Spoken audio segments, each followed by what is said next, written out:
There's a big world out there. I need to see what it's like. When Hal Russell invites you to his home for coffee, not that we were poor, we thought we were rich. You'll take the dirt road. We didn't have a bathroom in our house. To the gravel one. We were real country folks. To the driveway. I make pottery. Symbolic. And this is my little pottery shop. Of his favorite pastime. You lose feeling in your fingers and hands. His wife, Linda, laughs at his ever-growing collection. To me, this is a lot of fun. They line the walls. Everything from dragonflies to more... I get a lot of requests for this kind of thing. Exotic designs. You name it, I can probably draw it and make it. At least when the brew finishes, choices are plentiful. Yeah.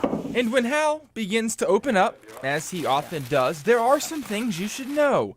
Like how that cup holding your Java, but they didn't have a catcher, really wasn't I could catch. His first love.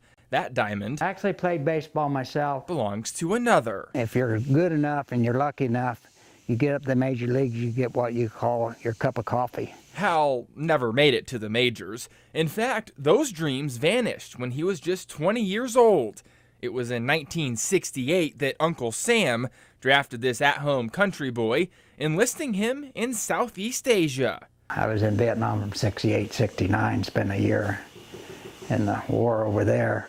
And then after that, I kind of, you might say, become a hippie and had a hard time dealing with everything. Some of his closest friends made the ultimate sacrifice during his year of service, and his homecoming wasn't much easier. Didn't have any respect when I come back from Vietnam. His ghosts haunted him for decades. You don't know you have a problem, and I didn't discover that until maybe 5 or 10 years ago, and somebody said, maybe you have PTSD. Hal could have run back to his roots, but instead pedaled in the opposite direction. To me, difficulties are just an adventure. He now competes in endurance racing and was recently dethroned as the oldest man to ever complete the Tour Divide, a 2,700-mile mountain bike race from Alberta, Canada, down to the Mexico border.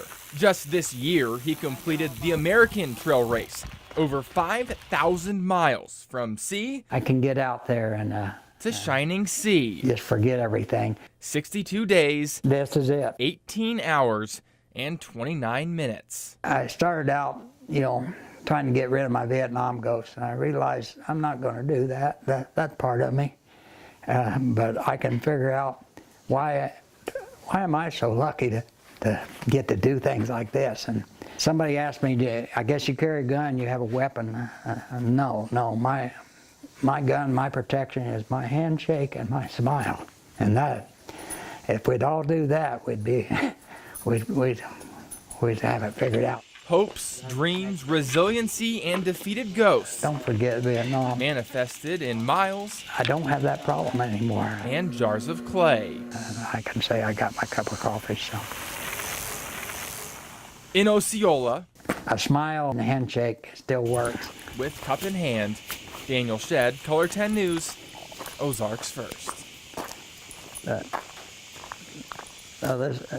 There's some